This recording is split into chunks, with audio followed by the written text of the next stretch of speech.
So now that the season is entirely complete, we know who will be competing in the league next season thanks to the relegation playoffs. We know who the champions of each of the domestic competitions are, and we know how all of the Scottish clubs that did compete in any stages of Europe this season got on. I thought it would be the right time to grade how each particular club from the Scottish Premiership from 2024-25's season actually went in terms of expectation levels before the season, how they got on during the season and all the competitions, and how they finished the season, of course.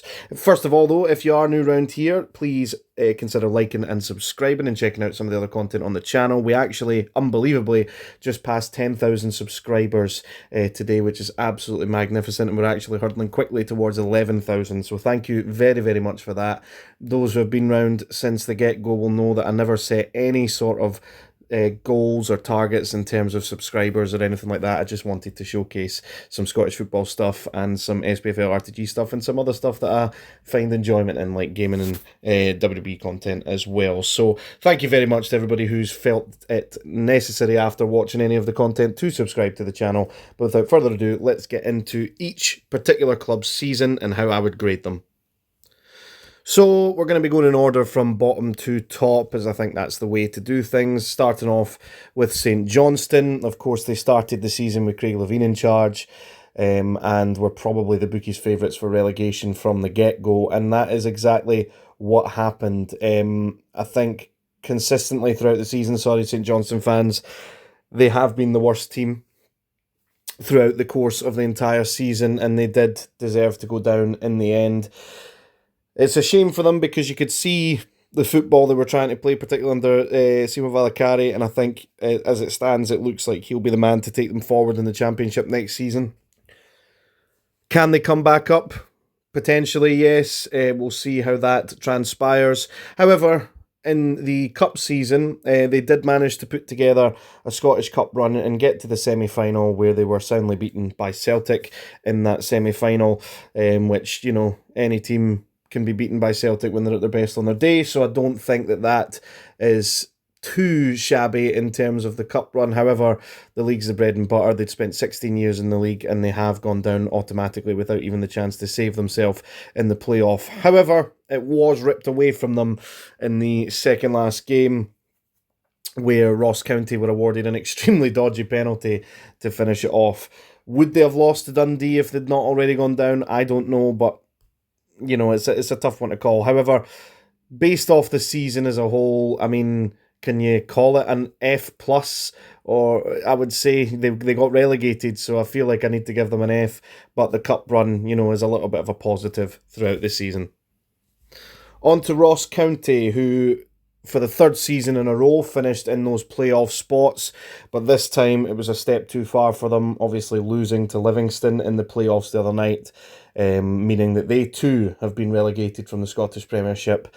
And, you know, they couldn't keep relying on winning the playoffs every season to stay up in the league. It wasn't too long ago, though, that they were finished top six and chasing a European place, so it's a shame that they've had a little bit of a drop-off from that point in the last few seasons.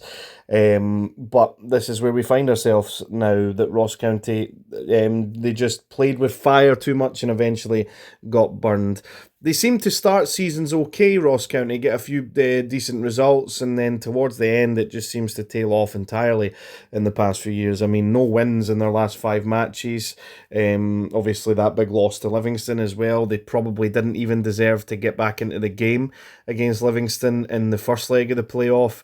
And, you know, going 2-0 up, you would think that would be enough to see it out, but they shipped 4 goals, 3 of them being in the second half. It's just not great from a Ross County point of view. Potentially they could do what St Johnstone might do and bounce back straight away through the playoff system or winning the league themselves, but you know, third time was the charm for them to go down, and unlike St Johnstone, they didn't have a cup run to put together, so I think an F is the only score you can give Ross County.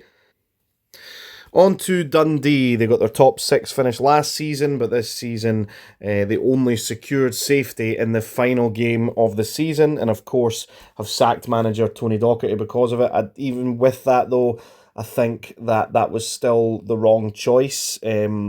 Dundee, their season in particular, hampered by a lot of injuries. The fact that they had to invest in their pitch after the disaster of the pitch the previous season, which didn't allow them to invest in the squad as well as they could have.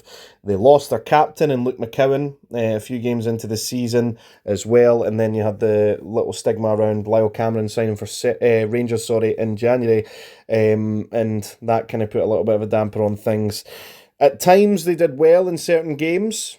They got back, I believe, results against Celtic and Rangers, 3 games in a row. They got the better of Dundee United a few times in the Dundee derbies, but overall, compared to last season, it was a disappointing season, but I think there was mitigating factors for the drop-off, like I said. And plus, on some occasions, like the Ross County 1-1 draw you've got in front of you, they were, quite frankly, robbed by the referee in some occasions. So I feel like maybe a D minus for Dundee United. D for Dundee.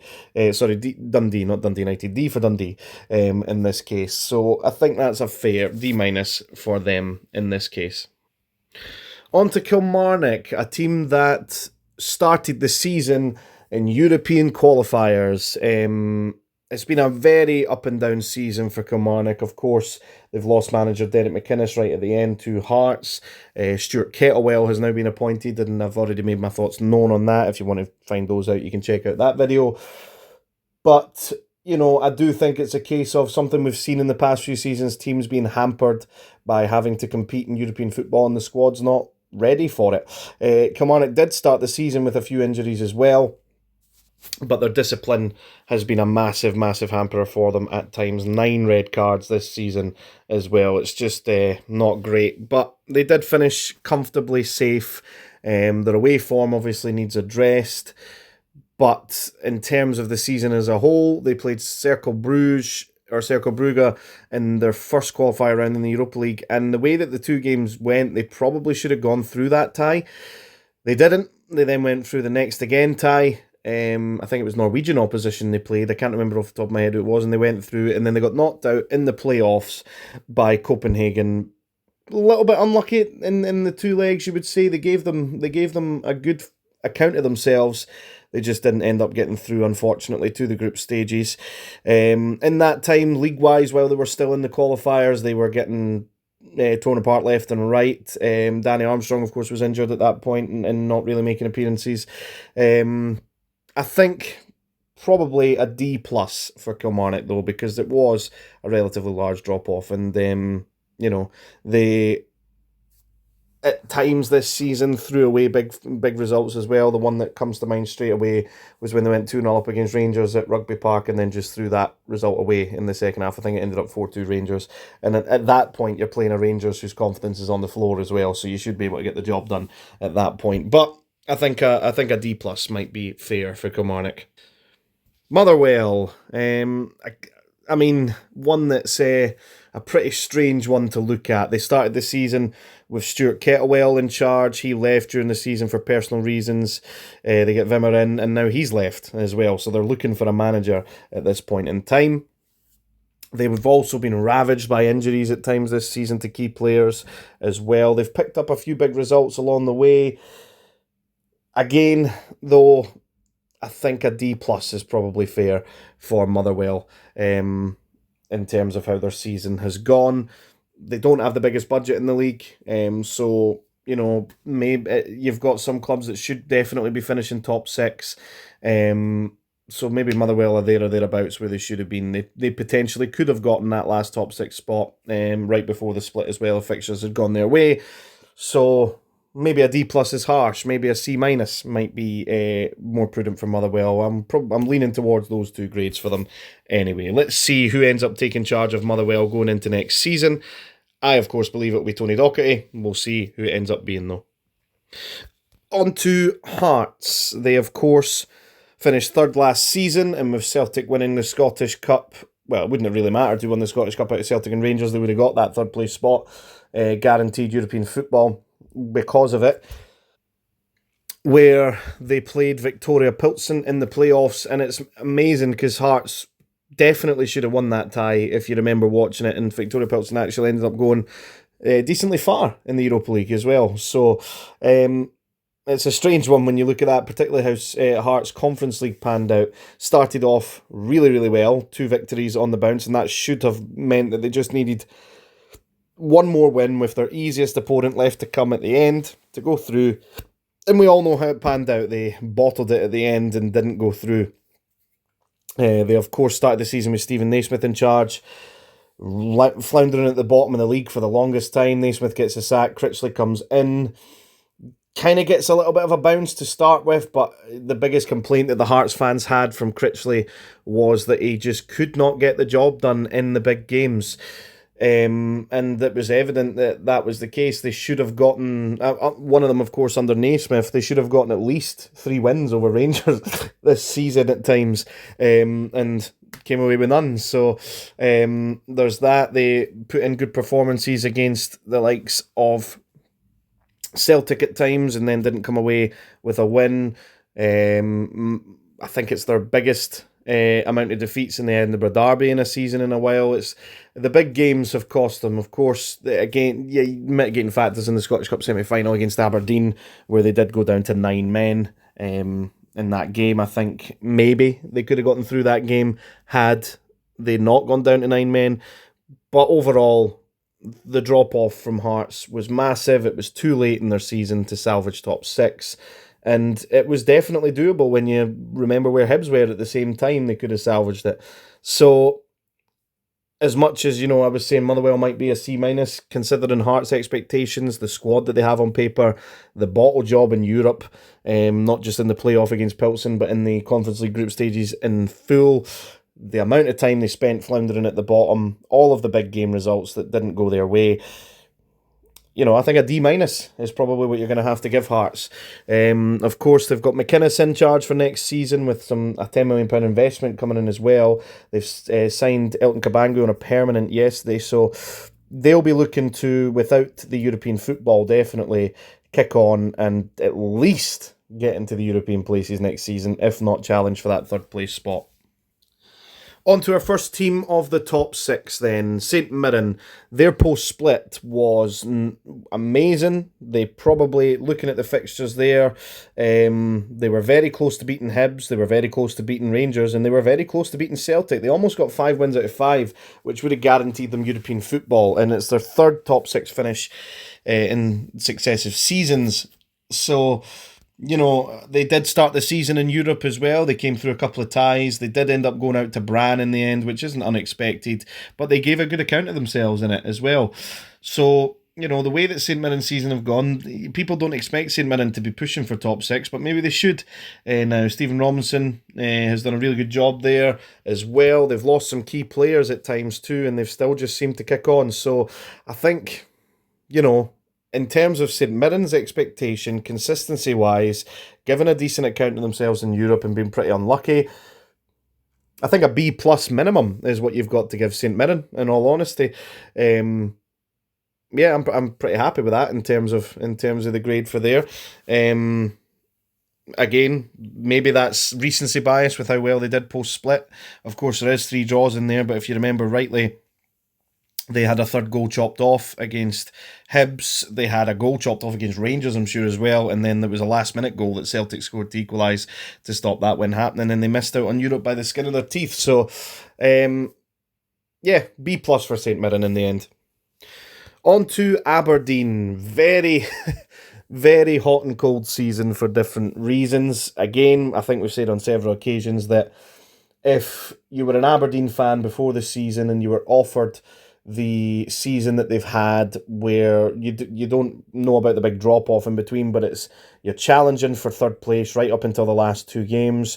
You get to the Scottish League Cup semi-final, get knocked out by Celtic. You get to the Scottish Cup final and win it against Celtic to guarantee yourself European football after the season previous. I think an Aberdeen fan would have bit your hand off for that. But the way that the league season went ended up being a pretty disappointing season from that aspect with how it turned out.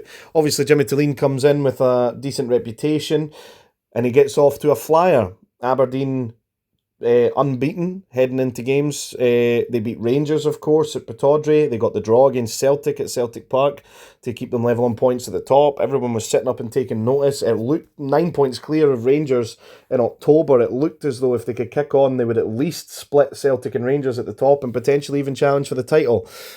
Then, of course, the League Cup semi-final happens. They get gubbed 6-0 in that game. But then they bounce back game after, win 4-1, but it's the 3-3 draw against Hibs, which was the catalyst to that, 16-game winless run. You know, to go on that kind of winless run is relegation form, and to still only finish 5th in the season because of results on the final day of the season, it shows you how good their start was. They did pick it up a little bit before the split to keep the challenge for third place open, but as you can see, after the split, kind of fell apart a little bit in their results. Obviously, the result against Dundee United meaning that they did drop to 5th. However, the season was then rescued again by the Scottish Cup final win against Celtic. So if they didn't win the Scottish Cup against Celtic, I think I probably overall would have had to have scored them a C with the way that it went in the end. But I think a B plus is now fair with that Scottish Cup win. They've guaranteed themselves Europe for next season. My only worry as an Aberdeen fan now would be if they don't improve the squad enough. We've seen what happened with the drop-off. With Europe now in the picture now as well, they could be in danger of floundering down at the bottom again like they did last time when they were in the Conference League, which they actually gave themselves a good account in the Conference League, to be fair. And who knows, they might get to the Europa League if they win their playoff, but in the Conference League last time they gave themselves a good account of themselves, and I think in the new format they probably would have gone through. But we'll see what ends up happening. Obviously I want all 5 Scottish teams to do well in Europe, but B plus for Aberdeen in the end. Dundee United, after the split, apart from that result against Aberdeen, it was pretty horrific. Newly promoted team though, and they've gotten themselves European football. Again, if you're a Dundee United fan, offered that before the season, I think they bite your hand off for that.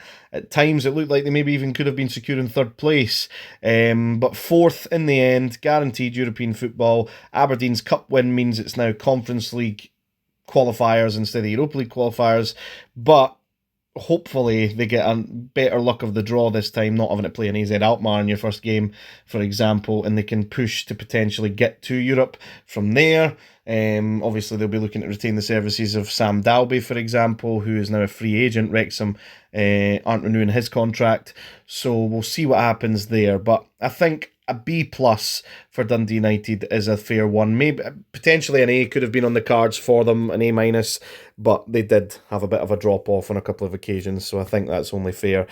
And in the derby fixtures, they got knocked out of the cup by Dundee, for example. So that's not always great to get knocked out by your rivals. So I think a B plus is fair for Dundee United. Hibs started the season woefully. They ended up scraping through the League Cup phase, group phase, by the skin of their teeth, being unseeded, given Celtic in the round of 16 and knocked out of the League Cup on the first knockout phase, which a lot of their fans weren't happy with. They were floundering at the bottom of the league for a long time. I think they ended up 25 points behind Aberdeen at one point. But not only did they overtake Aberdeen, they got their act together in the second half of the season, and they went on a 14-game winning run or something like that in the league, similar to Aberdeen's winless run in that time, and it turned it all around, and Hibs deserved third place winners in the end. Third place in the end. Of course, a little bit of a damper on it with Aberdeen winning the cup, that they don't get that guaranteed European football. Fingers crossed for Hibs that they get decent opponents in the Europa League qualifiers to potentially get through at least one round in there to give them a much better chance of getting to Europe overall, at least a playoff anyway. But I think, it's not their fault that Aberdeen went on to win the Scottish Cup, so I feel like it would be kind of harsh to judge them based off that. They did have a horrific start to the season though. I think an A minus or a B plus. You're looking at one of those two grades. I can't decide between the two of those. So Rangers actually unbeaten post split. They managed to get that hoodoo off their back of the home wins and 4-0 wins against Aberdeen and Dundee United, but we're looking at their season as a whole, not just their post-split. Obviously, they started the season with Philippe Clement. They were in the Champions League qualifiers. They get through the first round of those, no problem. Dynamo Kiev, there was obviously the dodgy refereeing decisions at that. There was the whole thing about Ibrox not being ready at the start of the season, having to play games at Hampden.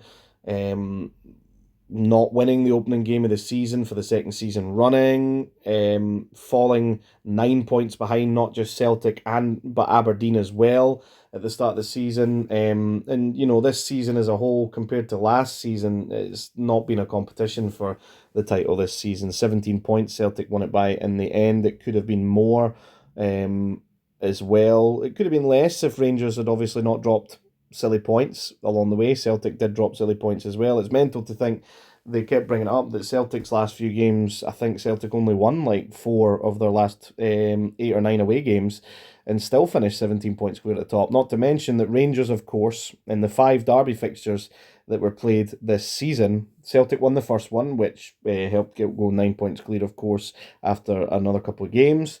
The League Cup final goes to penalties where Celtic defeat Rangers. Another thing about Rangers is that Celtic overtook them in Trophy Hall this season and equalled league titles too.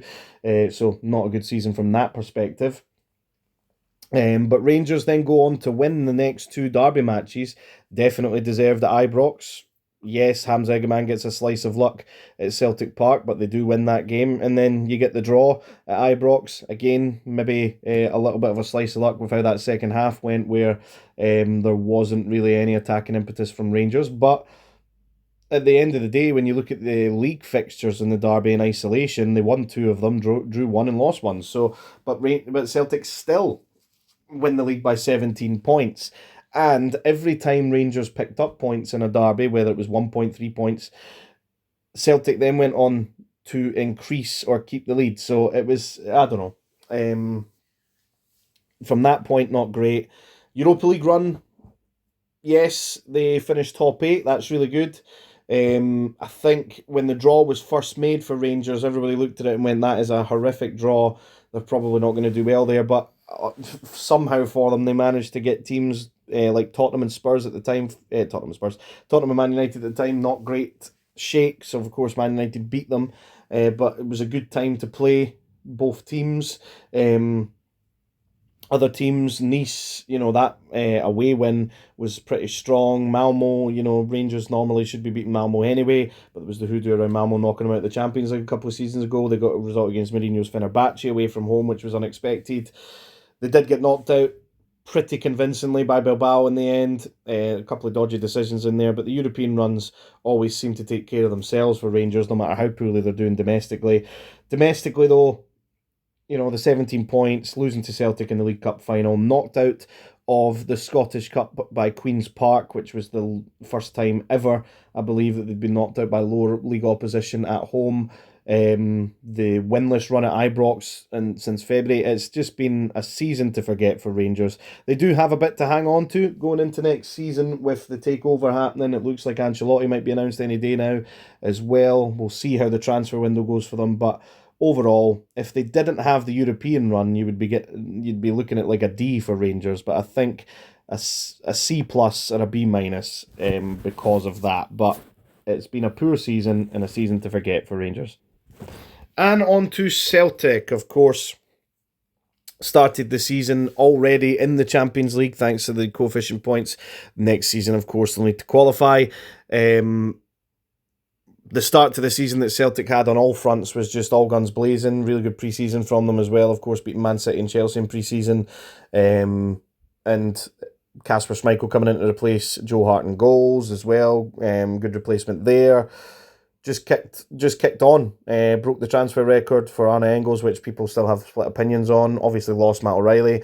But it was relentless at the start of the season. Of course, that got put on halt a little bit in the Champions League from the 7-1 defeat to Dortmund, but then bounced back pretty quickly, done really well in the Champions League. Unlucky to get knocked out by Bayern Munich in the end, which is mental to be saying.